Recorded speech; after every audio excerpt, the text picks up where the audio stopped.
Hello students, मेरा नाम है अनुभव सिंह और आज फिर से मैं आपके सामने हाजिर हूँ इंग्लिश का एक नया सेशन लेकर।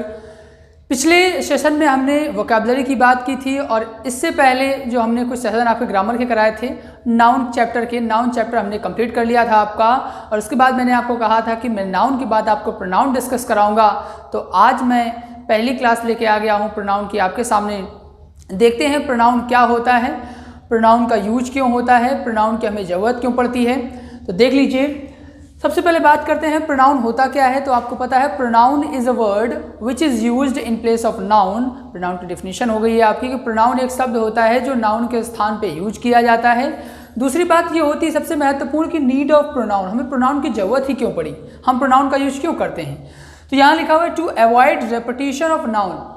देखिए, कई बार आप देखते होंगे स्टोरी लिखी होती है तो स्टोरी में एक सब्जेक्ट एक नाउन कई बार यूज किया जाता है। तो वहाँ पर हम पहली बार जब लिखते हैं तो वहाँ तो नाउन लिख देते हैं, लेकिन उसके बाद जब हम लिखते हैं तो वहाँ पर नाउन का यूज नहीं करते हैं। क्या करते हैं?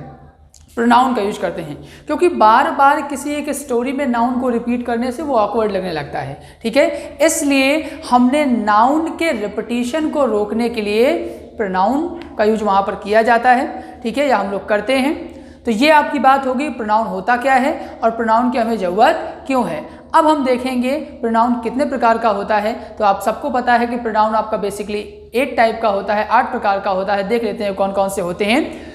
पहला आपका होता है पर्सनल प्रोनाउन, दूसरा आपका होता है डिमॉन्स्ट्रेटिव प्रोनाउन, इसके बाद आपका होता है reflexive pronoun, distributive pronoun, indefinite pronoun, reciprocal pronoun, interrogative pronoun और रिलेटिव प्रोनाउन। ये आप अच्छे से नोट डाउन कर लीजिए इसको अपनी कॉपी में। ठीक है, तो ये मैंने अभी आपको बताया कि प्रोनाउन कितने टाइप का होता है, प्रोनाउन हम लोग यूज क्यों करते हैं, प्रोनाउन की डेफिनेशन क्या होता है। अब आइए हम लोग बारी बारी से एक एक करके एक एक प्रोनाउन को अच्छी तरीके से डिस्कस करते हैं। तो आइए देखते हैं। सबसे पहला टाइप प्रोनाउन का आपका जो आपकी स्क्रीन पे लिखा हुआ है पर्सनल प्रोनाउन। अगर पर्सनल प्रोनाउन की बात की जाए तो हम सबको पता होता है कि पर्सनल प्रोनाउन में 3 पर्सन होते हैं। पहला आपका होता है फर्स्ट पर्सन, दूसरा आपका होता है सेकंड पर्सन और तीसरा आपका होता है थर्ड पर्सन। फर्स्ट पर्सन की अगर बात की जाए तो यहाँ पर आपको आई और वी मिल जाएगा। अगर सेकंड की बात की जाए तो यहाँ पर आपको यू मिल जाएगा। और अगर थर्ड की बात की जाए तो ही, शी, दे और आपको इट मिल जाएगा। अब देखिए, पर्सनल प्रोनाउन में पर्टिकुलर केसेस से क्वेश्चन बहुत पूछे आते हैं। तो मैंने आपको एक चार्ट बना दिया है केसेस का, आप देख सकते हैं अच्छी तरीके से कि फर्स्ट पर्सन का जो सब्जेक्टिव केस होता है वो देखिए आई होता है सब्जेक्टिव केस आपका। आई का ऑब्जेक्टिव केस क्या हो जाएगा आपका? मी हो जाएगा। और इसके पजेसिव केस आपके 2 होते हैं। पजेसिव केस 2 प्रकार का होता है। एक आपका होता है पजेसिव एडजेक्टिव, यहाँ पर जो पी लिखा हुआ पजेसिव को डिनोट कर रहा है। तो पजेसिव केस 2 प्रकार का होता है। पहला आपका पजेसिव एडजेक्टिव और दूसरा आपका पजेसिव प्रोनाउन। तो आई का जो पजेसिव एडजेक्टिव होगा वो क्या हो जाएगा आपका? माई। और आई का पजेसिव प्रोनाउन क्या हो जाएगा आपका? माइन। इसके बाद अगर रिफ्लेक्सिव वाला भी देख लेते हैं इसी में। ठीक है, तो आई का जो रिफ्लेक्सिव प्रोनाउन होगा वो क्या होगा आपका? माई सेल्फ हो जाएगा। वहीं बात करें अगर वी की तो वी का ऑब्जेक्टिव केस क्या हो जाएगा? अस हो जाएगा। पजेसिव एडजेक्टिव आपका आर हो जाएगा। प्रोनाउन आपका पजेसिव प्रोनाउन आपका आर्स हो जाएगा। रिफ्लेक्सिव प्रोनाउन आपका आर सेल्व्स हो जाएगा। इसके बाद बात करें सेकंड पर्सन की तो सेकंड पर्सन आपका यू होता है। यू का ऑब्जेक्टिव केस आपका यू ही होता है। पजेसिव एडजेक्टिव आपका योर होता है। पजेसिव प्रोनाउन आपका योर्स होता है। इसके बाद रिफ्लेक्सिव प्रोनाउन आपका योरसेल्फ होता है। थर्ड पर्सन में सबसे पहला आपका लिखा हुआ ही का ऑब्जेक्टिव केस हिम होता है। पजेसिव एडजेक्टिव हिज होता है और पजेसिव प्रोनाउन भी आपका हिज ही होता है। इस बार रिफ्लेक्सिव प्रोनाउन इसका हिमसेल्फ होता है। अगला आपका सी लिखा हुआ है। सी का ऑब्जेक्टिव केस आपका हर होता है। पजेसिव एडजेक्टिव आपका हर होता है। इसके बाद पजेसिव प्रोनाउन आपका हर्ष होता है और रिफ्लेक्सिव प्रोनाउन आपका हर सेल्फ होता है। दे लिखा हुआ है। दे सब्जेक्टिव केस होता है। इसका ऑब्जेक्टिव आपका देम होता है। इसके बाद पजेसिव एडजेक्टिव आपका दियर होता है। पजेसिव प्रोनाउन दियर्स होता है और रिफ्लेक्सिव प्रोनाउन आपका देम सेल्व्स हो जाएगा।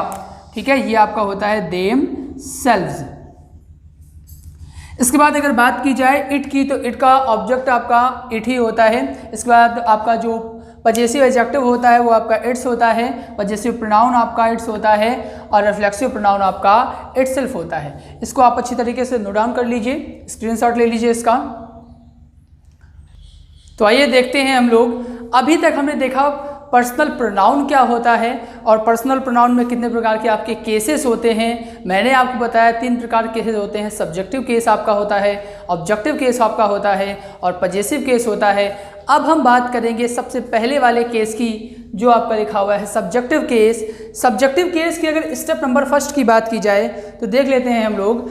लिखा हुआ है सब्जेक्ट प्लस हेल्पिंग वर्ब, अगर उसके बाद आपका सब्जेक्टिव केस लिखा हुआ है, इसके बाद हु या दैट लिखा हुआ है। इसका मतलब ये है कि किसी भी सेंटेंस में आपको सब्जेक्ट मिल जाए, हेल्पिंग वर्ब मिल जाए और आपको हु या दैट मिल जाए, तो हु या दैट के पहले या तो आपका यहाँ नाउन आ सकता है या तो आपका प्रोनाउन आ सकता है। अगर नाउन आएगा तो केस का कोई टेंशन ही नहीं होता, लेकिन अगर आपका हु या दैट के पहले प्रोनाउन आता है तो प्रोनाउन का केस हमेशा कैसा होगा, आपका सब्जेक्टिव केस होगा। तो देख लेते हैं सेंटेंस कुछ यहाँ पर लिखे हुए हैं। It was me who finished the race first. अब यहाँ देख लीजिए लिखा हुआ है it was me who finished race first. तो आप समझ जाएंगे इस बात को कि यहाँ देखिए सब्जेक्ट है आपका इट, हेल्पिंग वर्ब क्या है आपका वॉज, इसके बाद यहाँ पर हु लिखा हुआ है, तो हु के पहले वाला केस कैसा होगा, आपका सब्जेक्टिव केस होगा। जबकि यहाँ आपका क्या लिखा हुआ है, ऑब्जेक्टिव केस मी यूज किया गया है। तो यहाँ आपकी गलती हो जाएगी। हम क्या यूज करेंगे, हम यहाँ पर आई यूज करेंगे मी के स्थान पर। अगला आप सेंटेंस देखते हैं, लिखा हुआ है it will be us who will by a new car. तो यहाँ भी वही चीज़ है। देखिए इट आपका सब्जेक्ट है, हेल्पिंग वर्ब है और यहाँ देखिए आपका हु लिखा हुआ है, तो हु के पहले वाला केस आपका कैसा होगा, सब्जेक्टिव केस होगा। तो यहाँ आप अस नहीं लगाएंगे, क्या लगा देंगे, वी लगा देंगे। तो ये था आपका सब्जेक्टिव केस का स्टेप नंबर फर्स्ट। आइए देखते हैं स्टेप नंबर 2। अब आइए देखते हैं सब्जेक्टिव केस का स्टेप नंबर सेकेंड। अब देख लेते हैं सेकंड क्या लिखा हुआ है। देखिए हम यहाँ पर सीखेंगे ऑर्डर ऑफ पर्सनल प्रोनाउन, मतलब पर्सनल प्रोनाउन के क्रम के बारे में।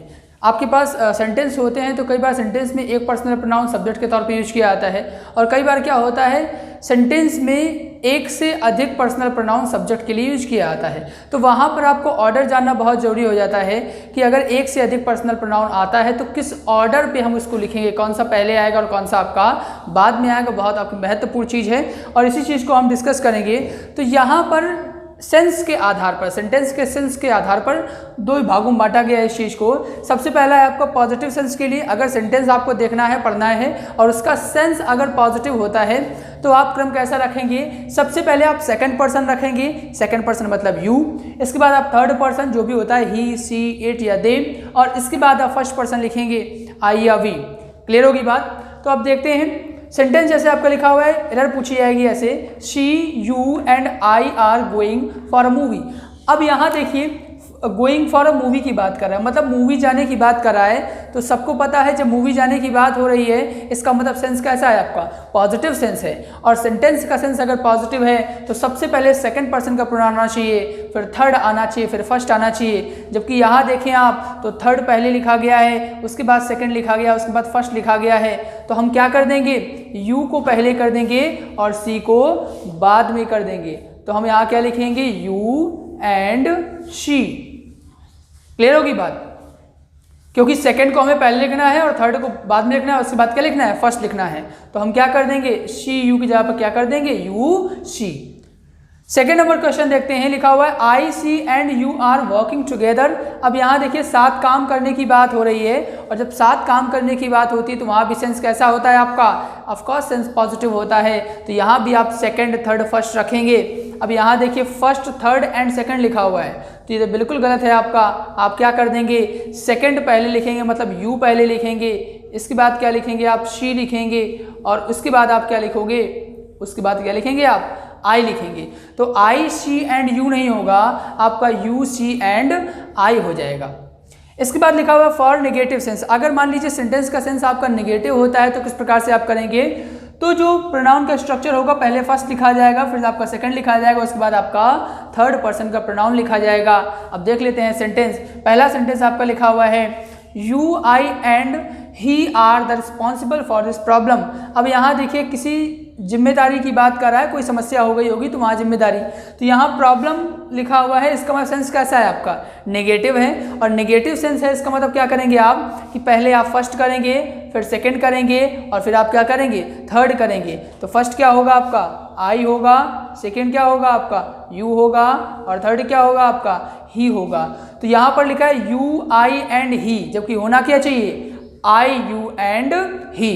क्लियर होगी बात। तो यहाँ आपका यू एंड आई नहीं होगा, आई, यू एंड ही होगा। इसके बाद देखते हैं हम लोग, लिखा हुआ है अगला sentence, I, he and you are sinners. कह रहा है मैं, वह और तुम सबके सब पापी हैं। और यहाँ देखिए सिनर्स की बात कर रहा है, पापी की बात कर रहा है। सेंटेंस आपका कैसा है, नेगेटिव है, और सेंटेंस आपका नेगेटिव होगा तो हम क्या करेंगे, फर्स्ट देखिए लिखा हुआ है, कोई समस्या नहीं है, लेकिन यहाँ देखिए थर्ड पहले लिखा गया है, सेकंड बाद में लिखा गया है, जबकि हमें लिखना क्या पड़ेगा, सेकंड को हम पहले लिखेंगे और उसके बाद में क्या लिखेंगे आपका, उसके बाद में आप थर्ड लिखेंगे। तो हो जाएगा आपका यू एंड ही, ना कि ही एंड यू। तो ये आपका सब्जेक्टिव केस था।